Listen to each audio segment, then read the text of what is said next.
দেশে প্রতিনিয়ত অহরহ ঘটছে মোটরসাইকেল দুর্ঘটনা। এই হার এতই বাড়ছে যে রীতিমতো দুশ্চিন্তার কারণ হয়ে গেছে।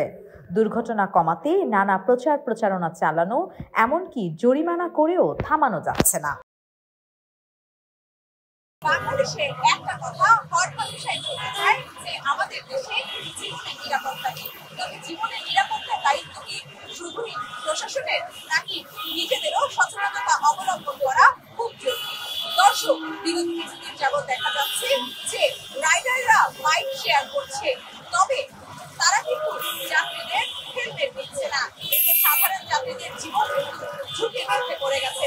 চলুন দর্শক, যাত্রীদের কাছ থেকে জেনে নেব এতে করে কি ধরনের সমস্যার সম্মুখীন হচ্ছে তারা। হেলমেট পরে মোটরসাইকেল চালানোর আইনি বাধ্যবাধকতা রয়েছে, কিন্তু সেসব মানছেন না বেশিরভাগ চালক। জরিমানা ও মামলার ভয় দেখিয়েও হচ্ছে না কাজ। এই বিষয়ে আসলে অবশ্যই আমাদের সচেতন হওয়া উচিত।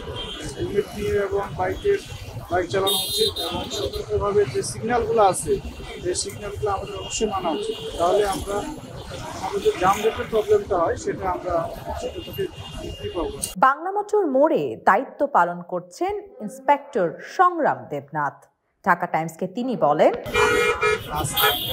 সড়কের জন্য যে চেষ্টা করতেছি, আমাদের প্রথম উদ্দেশ্য হচ্ছে প্রায়শই দেখা যাচ্ছে চলন্ত গাড়ির সঙ্গে রাস্তা পারাপার হয়ে যাচ্ছে, যেটা মোটেই কাম্য না। আমি যদি আমার নিজের নিরাপত্তাটা নিজে না অন করতে পারি যে আমি কিভাবে জীবনের নিরাপত্তাটা দিব, আইন দিয়ে তো নিরাপত্তা কতটুকু করা যাবে? আমাকে নিজের নিরাপত্তাটা নিজেকে মেনে নিতে হবে যে আমি কিভাবে রাস্তা পার হলে আমি নিরাপদ থাকি। যখন সিগন্যাল বন্ধ থাকবে রাস্তা পারাপার হবে।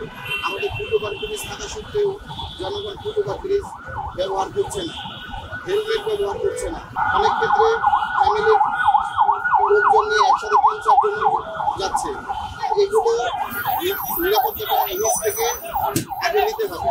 আমাদের সবার নিজের জীবনের নিরাপত্তা যদি আমরা নিজেরা বুঝতে পারি যে আমার নিরাপত্তা কীভাবে আমি করবো, সেটা হলে নিরাপত্তাটা সহজ হবে।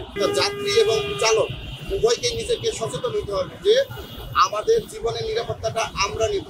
কারণ আমার জীবনের নিরাপত্তা কিন্তু অন্য কেউ দিতে পারবে না। আমি যদি আমার নিজের জীবনের নিরাপত্তাটা নিজে নিশ্চিত না করি, আমি আইন দিয়ে আপনাকে আমি মামলা করে দিলাম, কিন্তু আপনি নিজে মানলেন না, তাতে কি হবে? ক্ষতিটা আপনারই হবে, আপনার পরিবার ক্ষতিগ্রস্ত হবে। আমরা সবাই আইন মানবো, নিয়ম মানবো। চলন্ত গাড়ির সামনে আমরা হাত উঠিয়ে রাস্তা পারাপার হবো না। যখন সিগন্যাল বন্ধ থাকবে নিরাপদে রাস্তা পারাপার হবো। যেখানে জ্যাবরা ক্রসিং আছে আমরা জ্যাবরা ক্রসিং দিয়ে পার হবো। এ সময় ওই ট্রাফিক অফিসার একজন চালককে ধরেন যার পেছনের আরোহীর হেলমেট ছিল না। আমি আইন মানি না, সেটা একটা ফ্যাক্ট, বাট আপনি হেলমেট নিয়ে কেন ঘুরছেন এটা ফ্যাক্ট। আমি চলন্ত অবস্থায় ছিলাম না, জেমে ছিলাম, জেট তুলে হাতে রেখে বসেছি। এটা হাতে রাখার বিষয় না, এটা মাথায় দেওয়ার বিষয়, নিরাপত্তার বিষয়।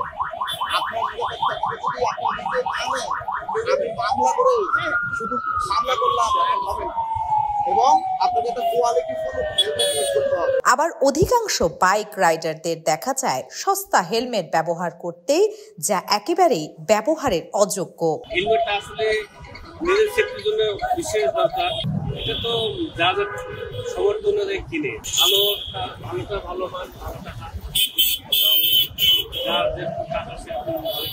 আসলে আমরা যা হয় তাতে আমাদের অনেক কষ্ট দিয়ে চলতে হয়। অনেকেই চেষ্টা করে মানসম্মত হেলমেট ব্যবহার করে নিজের এবং যাত্রীর নিরাপত্তা ব্যবস্থা নিশ্চিত করতে দেখা যায়।